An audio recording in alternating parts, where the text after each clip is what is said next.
लाडकी बहीण योजनेवर न्यायालयाची टांगती तलवार लटकायला लागलीय.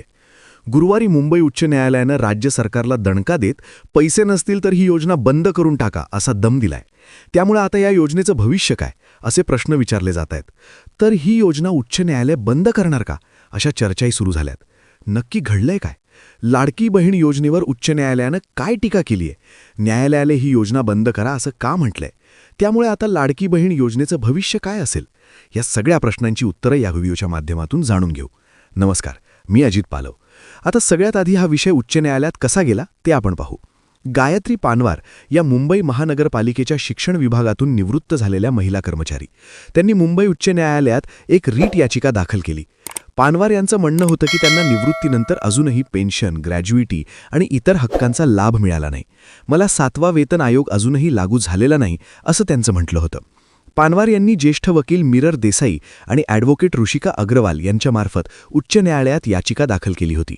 त्यांच्या याचिकेवर गुरुवारी न्यायमूर्ती रवींद्र घुगे आणि न्यायमूर्ती अभय मंत्री यांच्या खंडपीठापुढे सुनावणी झाली.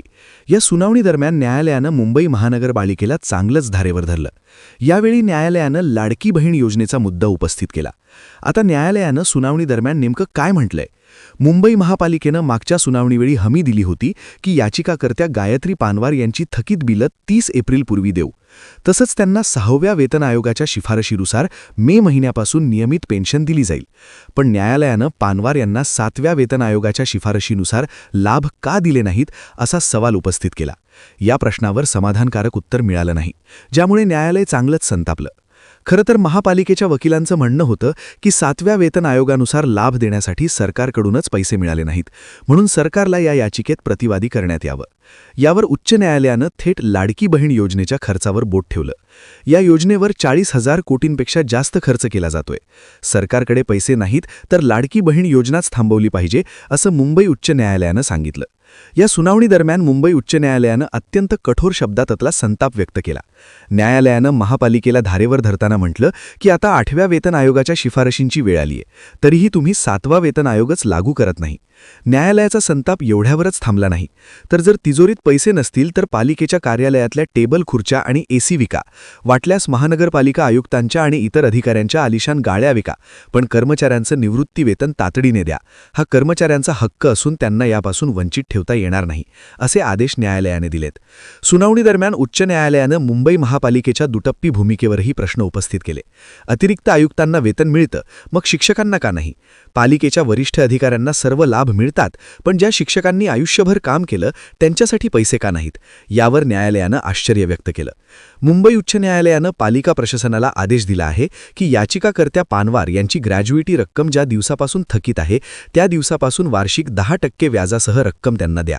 तसंच जी बिलं थकीत आहेत ती बिलं 5% व्याजासह द्या. या प्रकरणाचं गांभीर्य लक्षात घेऊन उच्च न्यायालयानं पालिकेच्या अतिरिक्त आयुक्तांना स्पष्टीकरण देण्यासाठी ॲफिडेव्हिट सादर करण्याचे आदेश दिले आहेत. खरं तर सरकारची लाडकी बहीण योजना मागच्या काही काळापासून वेगवेगळ्या कारणांमुळे चर्चेत आली आहे. या योजनेत तब्बल 2,43,00,000 महिलांनी नोंदणी केली होती. त्यांच्या बँक खात्यात दर महिन्याला 1,500 रुपये जमा होत होते. त्यामुळे सरकारी तिजोरीवर वर्षाला तब्बल 43,740 कोटी रुपयांचा भार येत होता. पण या योजनेचा फटका काही प्रमाणात इतर योजनांनाही बसला. या योजनेमुळे राज्याची आर्थिक घडी काहीशी विस्कटल्याचं चित्र निर्माण झालं.